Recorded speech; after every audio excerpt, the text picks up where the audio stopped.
From destroying Bill Maher on his own podcast, one of the best things you did for society is you didn't have kids, to humiliating one of his best friends. Do you wear a one-piece bathing suit because you're ashamed of your torso? Here are 9 times Bill Burr disciplined, disrespectful comedians. Starting with Joe Rogan, who mistakenly interrupted Bill's COVID rants with his provocative questions. The whole time, there's been assholes on my street walking around, no masks. You want people to walk down the street with a mask on?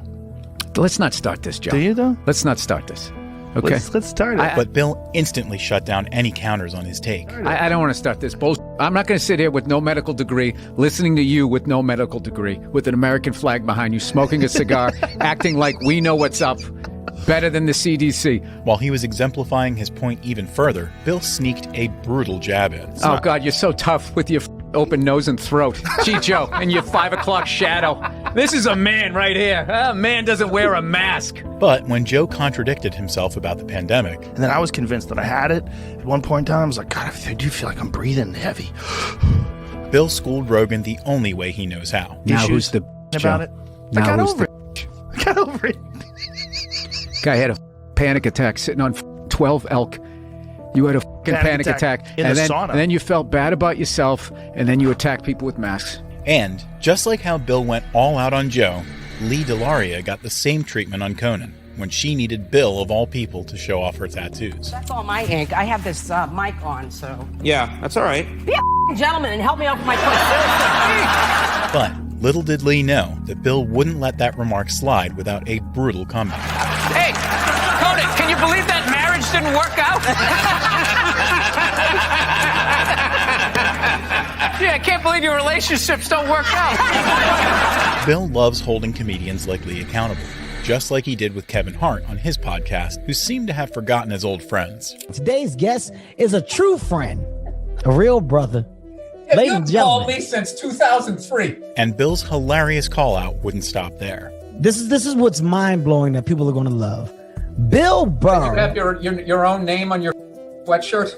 Well, outside of that, I mean, When are I you don't going to know why stop you don't. branding, Kev? We know who you are. And the satire would continue on. It's just a the shirt. hoodie with Kevin Hart. I hand out hoodies to homeless people because I care about downtown LA. Go see Jumanji Part 19.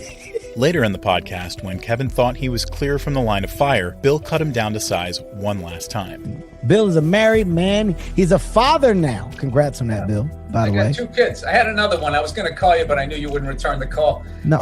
I don't think my last movie did well enough to have you send over your little heart of the city fruit basket, you piece of shit. Kevin Hart didn't fight back against Burr, but this wouldn't be the same for John Lovitz, who matched his best friend Bill's wit, pound for pound, when he was invited on Bill's podcast. Can you sing us a joke or something that you're doing? Maybe. Yeah, sure. Bill Burr likes it in the butt. Gently, when you squeeze his left nut. Ow, the blood flows out of his butt wherever he goes. Hey, you're going to open with that? No. That feels like a middle of a set. You're the one. When you you're bring the one it down. who's opening. Oh! And while it was typical best friend banter, Bill wasn't one to hold back. Your face has its own neck pillow. It must be nice when you get on a plane. Well, my when grandmother you go like had this, this. your neck fat just kind of catches you.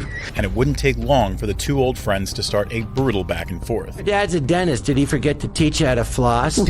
Jesus Christ. Your breath is so bad, my dog's throwing up, and he's sitting down there on the floor. And your turn. But it was Bill who got the last jab in. I heard your dad didn't die of natural causes. I heard he saw your act and went home and killed himself.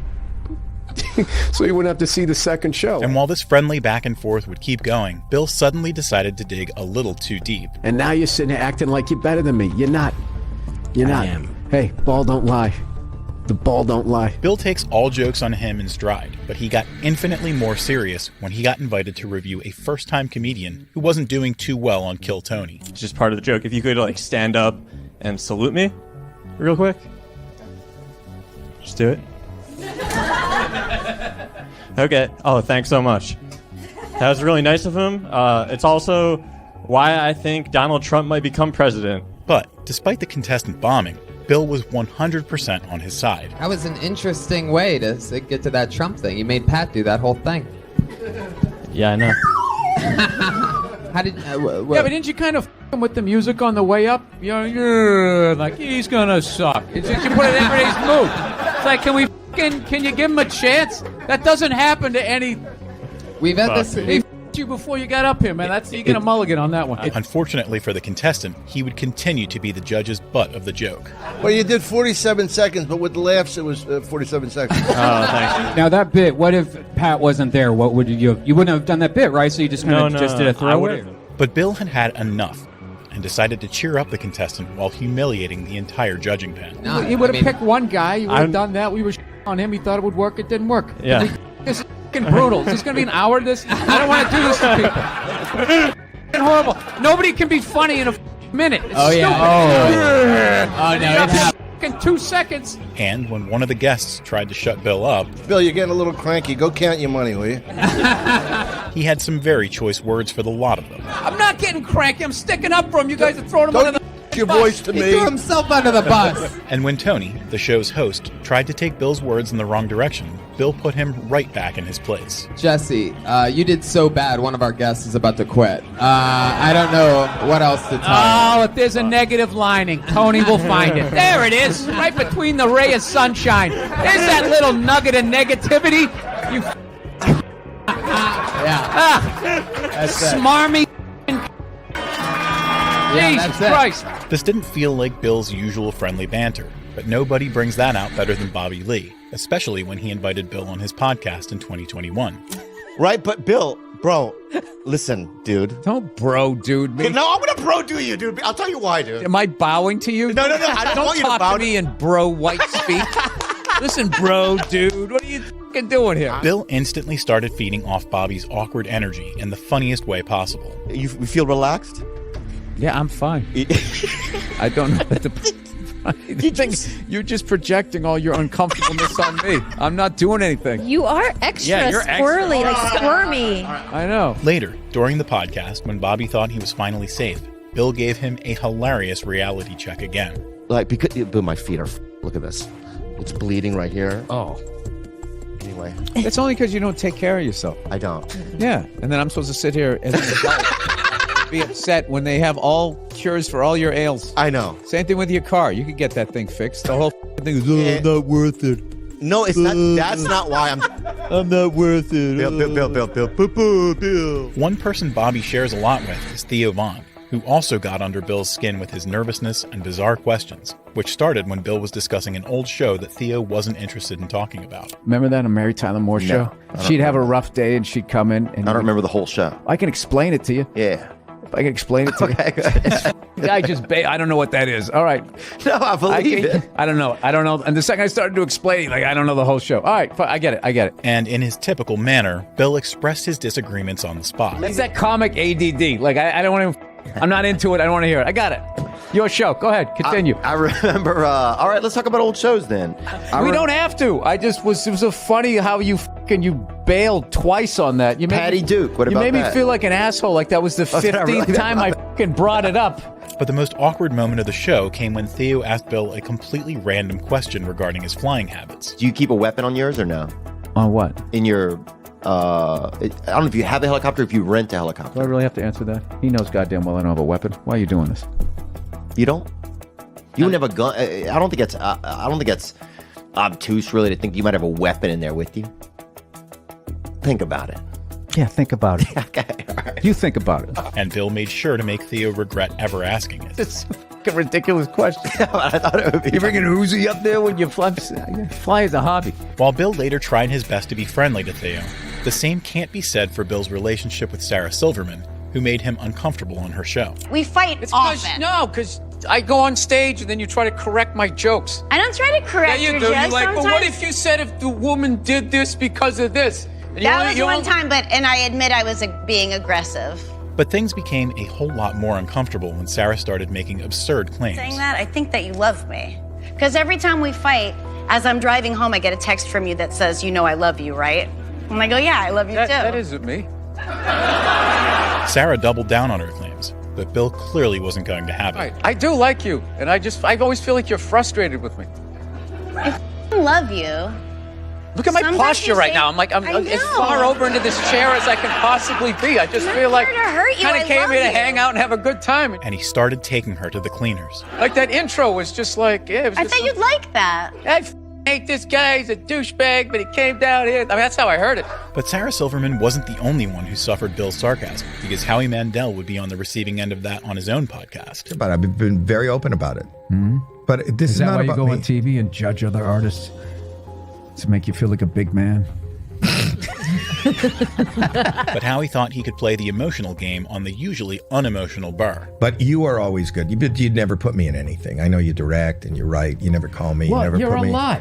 What? You're a lot. And Bill kept serving Howie to lower his ego down. It's not about talent, Howie. We know you have talent. I know. I've seen the glove on your head. I know that you're a triple threat. It's, do I want to be around this person? Do I want to deal with this guy 14 hours a day? And sometimes you're on the fence, and other times it's just an obvious no. But Howie wasn't humbled and brought out a plaque to show off, which Bill couldn't stop laughing at. All right. Did you get some new T-shirts? No. Oh, YouTube plaque. Oh, you got a YouTube plaque? We just hit 100,000. We just hit 100,000 subscribers. And he soon made it clear what he thought of it. Oh, my God. Why is that funny? It's just funny. That's the stupidest. Well, why would you do that? Like, how many one-armed kids in Africa had to dig out that aluminum for some asshole over here to make that thing? What are you going to do with that? Put it next to your Cable Ace Award? You held that up like it was a Golden Globe. In the middle of their podcast, however, Howie brought out a family member, knowing Bill hates even talking about them. And look who's here. Oh, hey, what's up? Sit down. You're an asshole. Billy Corrigan. Billy Corrigan. Yeah. I'm an asshole? Yeah, I thought this would be great to bring a family together. Well, he didn't tell you. He told me you were totally cool with me coming. That's what he does. That's what he does. I thought it would be a good surprise. Can this be edited out? And after all that ammunition, Bill felt no regrets in exposing Howie's true colors. He doesn't even give a This is the thing that throughout my career, the amount of people that have done this to me, and then, you know what's funny? This is going to probably maybe make us better or maybe f us up, but I can guarantee you about 20 minutes after we walk out of here, he's not going to remember. Remember what? Trimester. He's going to be standing there gazing with his arms behind his back, looking at his YouTube plaque, his kingdom. The disrespect that Howie showed was amped up by the next comedian, Bill Maher, who invited Bill Burr on his podcast and was condescending to him throughout the episode. Look at the difference. Look at the difference. You can just see the way we dress. We're not different people. This is you come from the slacks generation. Like slacks were still a thing. These are not but slacks were a thing. No, I look good. That's the difference. But Bill wasn't one to let insults like that slide. You do look good. You're wearing You're not gonna sneakers. throw that in my face. You got a t-shirt on. You look like a offended. You look like you're trying to beat a drinking and driving charge. He doesn't have any priors, Your Honor. Look at him. He's wearing his Chelsea boots. He's a what do they call it? A productive member of society. He needs his car for work. I think that this should be a suspension. And while Bill tried to engage in friendly banter, Maher kept pushing the conversation towards personal insults. Yeah, but it's a little more pronounced when it's in the arts because you have this. I hate that word. Why? Pronounced. Jesus Christ. Because that's like a PED. You know what? You know what it was? That was like a PED for your point. Your wife. It's a little more pronounced. Your wife must be a saint. Because, boy. Because you're such a victim right now? No, because you do like to, pick a fight about anything. Maher's attitude only became more obnoxious over time. I can always talk Beatles, and, yes, they always. One reason they are prima inter pares among rock gods is that they. I've never heard all of those words. Was that 3 words? Was that 2 words? That's Latin for first among equals. And Bill thought it was about time to knock Maher off his high horse. Don't you save that for your parties when you're wearing your smoking jacket? I'll tell you that Bill Maher is really smart. He is really well read. He just said prima paravardis. Prima inter pares. Inter pares. You know what? I'm not the bad guy because I know more. You should say, I'm sorry, I'm not stupid, Bill. That's what you should have said. As if the destruction wasn't enough, Bill gave Maher another piece of his mind that would silence him completely. Listen, I get it. You're not a knock-around guy.